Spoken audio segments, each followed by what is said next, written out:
ये उत्तर प्रदेश सरकार का जो स्थानांतरण नीति है उसके बारे में जारी किए गए सरकार द्वारा आदेश की इसमें जानकारी दी जा रही है। जैसे सरकारी अधिकारियों कर्मचारियों की जो वार्षिक स्थानांतरण नीति या 2024 और 25 के बारे में आपको इसमें बताया जा रहा है।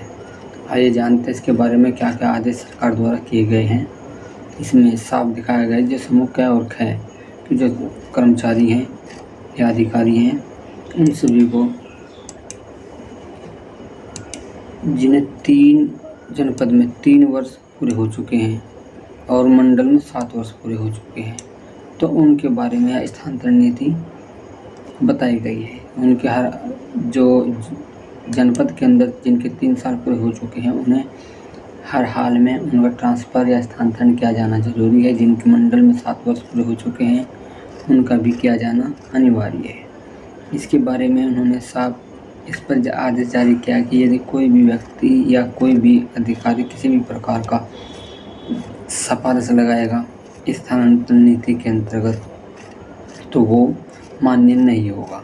यही प्रक्रिया समूह ग और घ के लिए भी है।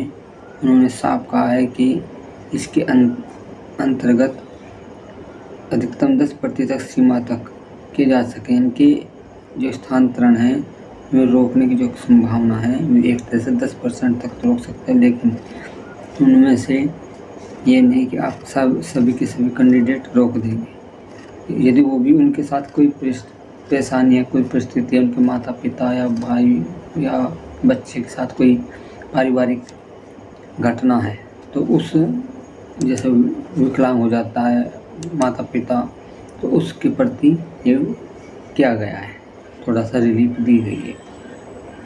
संदिग्ध सत्यनिष्ठा कर्मचारियों की तैनाती संवेदनशील पदों पर कदापि नहीं की जाए।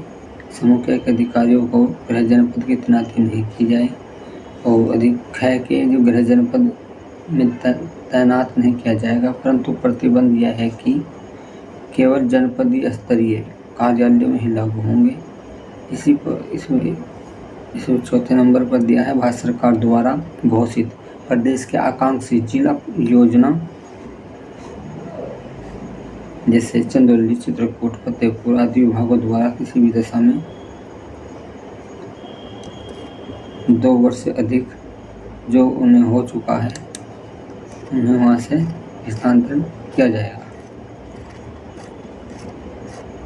इसी के बारे में इन्होंने पूरा डिटेल दी गई है कि स्थानांतरण नीति उत्तर प्रदेश सचिवालय में लागू नहीं होगी, बाकी सब जगह लागू होगी।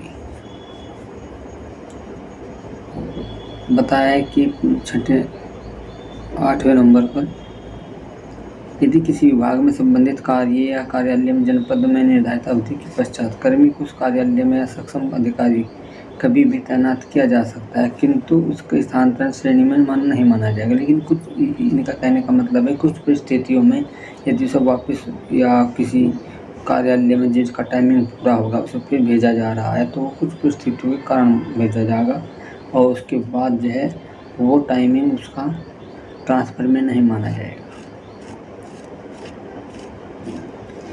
5 नंबर पर कहा विभागों द्वारा निम्न परिस्थितियों में निर्धारित प्रक्रिया के अनुसार निम्नवत स्थानांतरण किए जा सकेंगे, जिसमें बताया है कि आवश्यकता अनुसार कभी भी स्थानांतरण किए जा सकते हैं प्रशासनिक दृष्टि से, परंतु ये स्थानांतरण नीति के अनुसार सक्षम स्तर से अनुमोदन किया जाएगा। यानी कि एक तरह से ये सचिवालय से संबंधित आदेश होगा उसके माध्यम से किया जाएगा। दूसरे में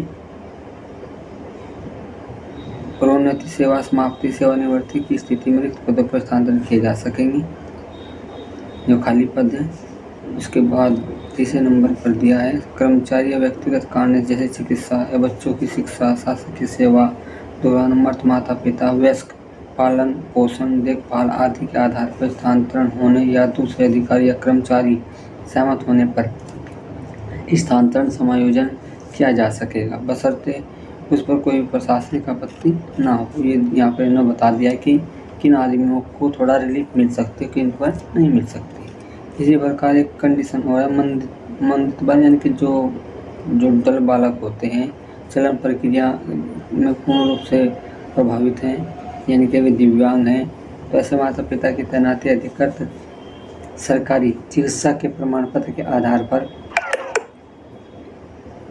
विकल्प प्राप्त करने के लिए उनका भी एक तरह से स्थानांतरण रोका जा सकता है। इसके बाद 2 वर्ष पूरे होने के बाद गए और गए के जो कर्मी हैं गृह जनपद के और गए के जो कर्मी गृह जनपद को छोड़ते हैं तो इच्छित जनपद के तैनात यथासंभव विचार किया जाएगा। यानी कि जिनके 2 वर्ष पूरे हो गए और वो जाना चाहते हैं, कहीं पर ट्रांसफ़र करवाना चाहते हैं, तो उनका भी इन्होंने लाभ दिया है। शासन स्तर से 7वें नंबर पर देखिए, शासन स्तर से विभाग अध्यक्ष स्तर, मंडल स्तर, जिला स्तर और समस्त स्थानांतरण सत्र 24 और 25 में 30 जून 2024 तक पूर्ण किया जाए। यानी कि हर हाल में ये 30 जून तक पूर्ण किया जाना अनिवार्य है।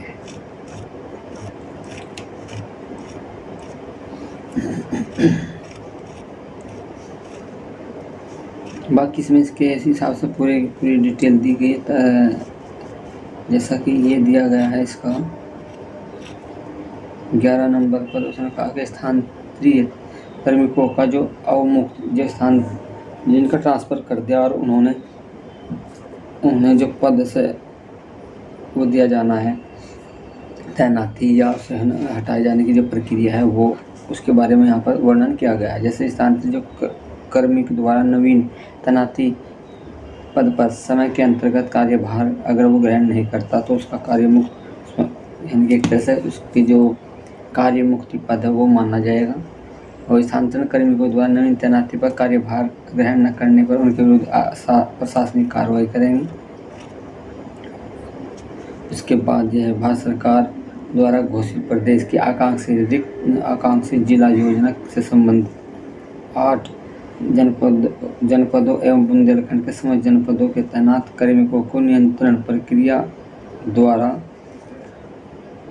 तब तक अवमुक्त न किया जाएगा जब तक कि प्रतिस्थानी यानी कि कोई दूसरा आकर वहाँ पर पदभार नहीं संभाल लेता। ऐसा नहीं कि ठाए जी हम आदेश मिल गया और चल दिए, लेकिन जब तक को इन पदों इनके लिए बताया उन्होंने जो आकांक्षी विकास खंड आकांक्षी जिले हैं ये उनके लिए प्रतिबंधित किया गया है। आइए अब लास्ट में चलते हैं और देखते हैं और इसमें क्या डिटेल दी गई है। जैसे यहाँ पर दिया है इसलिए इन्होंने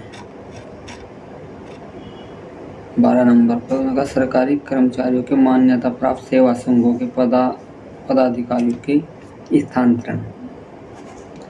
सरकारी सेवकों के मान्यता प्राप्त संघों मंडल स्तर जिला स्तर के जो अध्यक्ष सचिव जो बने होते हैं उन संगठन के लिए 2 वर्ष तक न किए जाएंगे। उनके 2 वर्ष जब तक पूरे नहीं होंगे तब तक नहीं किए जाएंगे। लापरवाही भ्रष्टाचार आपराधिक कृत्य अनुशासनहीनता दुराचरण में लिप्त होने की अगर कोई दृष्टि पाई जाती है तो उसका फिर उस स्थिति में स्थानांतरण किया जाना जरूरी है। ये फिर वहाँ पर जरूर करेंगे, रोकेंगे नहीं। उसके बाद 13 नंबर पर क्या स्थानांतरण रोकने के लिए प्रतिवेदन सिफारिश, यानी कि अगर कोई सिफारिश करता है प्रतिवेदन देता है तो उसके बारे में उन्होंने बताया गया है कि उसके खिलाफ क्या कार्रवाई हो सकती है। उन्होंने साफ कहा है स्थानांतरण कार्मिकों के जो स्थानांतरण रोकने की संबंधित प्रत्यावेदनों की अग्रासित न किया जाए। यानी कि कोई भी जैसा स्थानांतरण के इनके ट्रांसफ़र के आदेश जारी कर दिए तो अब व्यक्ति कोई भी सोचता है कि मैं इसे रुकवा दूं तो वो रुकेगा नहीं, क्योंकि उन्होंने साफ कहा यदि कोई सरकारी सेवक आदेश के विरुद्ध दबाव डलवाने का प्रयास करता है मंत्री संतरी से किसी से भी या फिर सरकारी कर्मचारी नियमावली के 1956 के तहत नियम 27 का उल्लंघन मानते हुए उसके विरुद्ध उत्तर प्रदेश सरकार सेवक अनुशासन व अपील 1999 के माध्यम से उस पर कार्रवाई कर दी जाएगी। उसका वेतन भुगतान न किया जाएगा और न ही उसे कोई उसे किसी तरह की सहायता दी जाएगी। और कोषाधिकारी जो ट्रेजरी में बैठते हैं उन्हें भी इस बार एक कॉपी दे दी जाएगी कि इस व्यक्ति की आप सैलरी नहीं बनाओगे। जो चार्ज नोट है आपको चार्ज के नोट के बारे में बताए रहे हैं इसमें।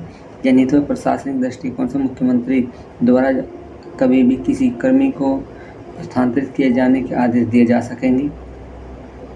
इस स्थानांतरण नीति में विचलन कार्मिक विभाग परामर्श उपरांत मुख्यमंत्री अनुमोदन पर किया जा सकेगा। उपरोक्त जो स्थानांतरण नीति है उसका संशोधन परिवर्तन मुख्यमंत्री द्वारा ही किया जा सकेगा।